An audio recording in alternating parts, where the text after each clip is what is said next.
السلام علیکم ورحمۃ اللہ وبرکاتہ۔ امید کرتی ہوں آپ سب خیریت سے ہوں گے۔ اللہ تعالیٰ کا فضل و کرم ہو آپ سب پر۔ دعا مسلمان کے ایمان کو پختہ کرتا ہے۔ دعا ایسی چیز ہے جو صرف مومن کے لیے ہے۔ دعا صرف مومن کے لیے ہے اور اس میں کافر کے لیے کچھ بھی نہیں ہے۔ دعا کے لیے کچھ خاص وقت مخصوص نہیں بلکہ دعا ہر وقت کرنی چاہیے، کیونکہ اللہ تعالیٰ کسی بھی وقت دعا قبول کر سکتا ہے۔ اب دعا سے مراد اللہ تعالیٰ کی حمد و ثنا، تسبیح بیان کرنا۔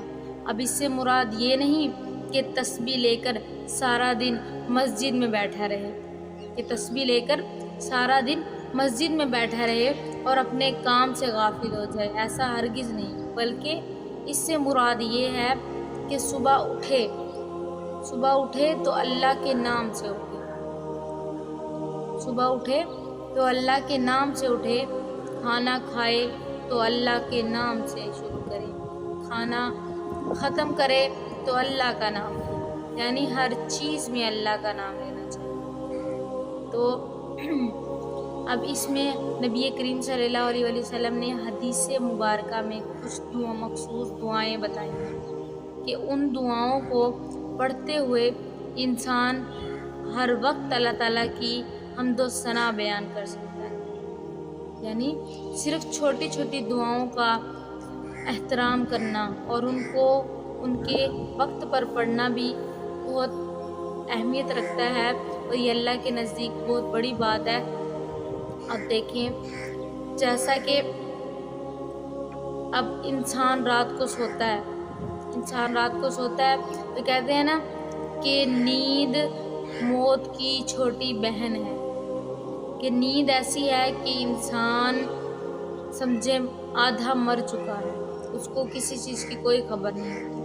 تو جب سوئے تو پڑھے اللہم باسمک آموت واحیا، دیکھیں کہ اے اللہ میں تیرے لیے سوتا ہوں اور تیرے لیے ہی جاگتا ہوں، یعنی صرف ایک دعا پڑھ کر سوئے گا تو اس پر اللہ کی رحمتیں نازل ہوں گی۔ آج بندہ الارم لگا کے سوئے نا اور صبح اٹھ جائے تو کہیں گے جی الارم کا کمال ہے، نہیں، وہ نیند اس رب کی طرف سے ہے، وہ نیند اس اللہ کی طرف سے آتی ہے۔ وہ چاہے تو تمہیں نیند میں ہی موت دے دے، کیونکہ تم نیند میں ایسے ہوتے ہو کہ جیسے گویا کہ تم موت کی حالت میں، وہ چاہے تو تمہیں نیند میں بھی موت دے سکتا ہے۔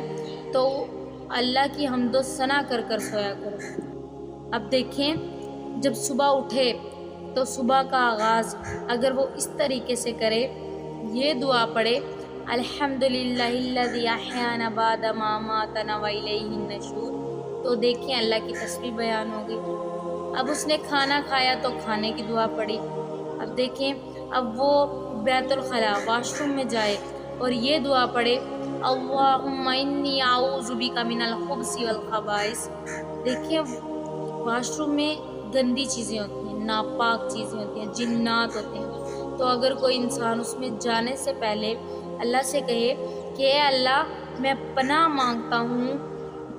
مانگتا ہوں ہر برے نفس نر اور مادے سے، تو دیکھیں کہ اس کی پناہ ہو گئی۔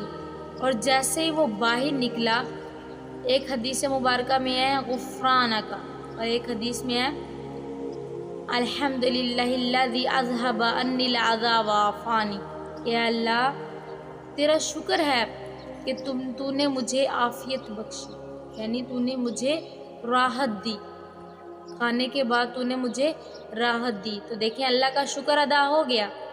دیکھیں اگر آپ دن میں کوئی اچھی بات، اچھی چیز دیکھ رہے ہیں اور آپ نے پڑھ لیا ماشاءاللہ، تو یہ بھی اللہ کے نزدیک ایک عبادت ہو گئی۔ اور اگر آپ نے بری بات سن لی اور اس پر انا للہ و انا الیہ راجعون پڑھ لیا تو یہ بھی آپ نے ایک قسم کی اللہ کی عبادت کر لی۔ دیکھیں ان چھوٹی چھوٹی چیزوں پر بھی نیکی، لہٰذا یہ نہیں کہ ہر وقت مصلی پر بیٹھے رہیں، نہیں بلکہ اپنے ہر کام کا آغاز صرف اس اللہ کے نام سے کریں گے، اللہ بھی خوش ہوگا اور وہ آپ کا کام بھی بآسانی ہو جائے گا۔ لہٰذا ہر کام کے آغاز سے پہلے اس اللہ کو یاد کریں جس نے ہمیں پیدا کیا۔ امید کرتی ہوں اللہ تعالی ہم سب کو ہر کام کے آغاز سے پہلے اس رب کی ذات کو یاد کرنے والا بنائے۔ وآخر دعوانا الحمد للہ رب العالمین۔ جزاک اللہ، خدا حافظ۔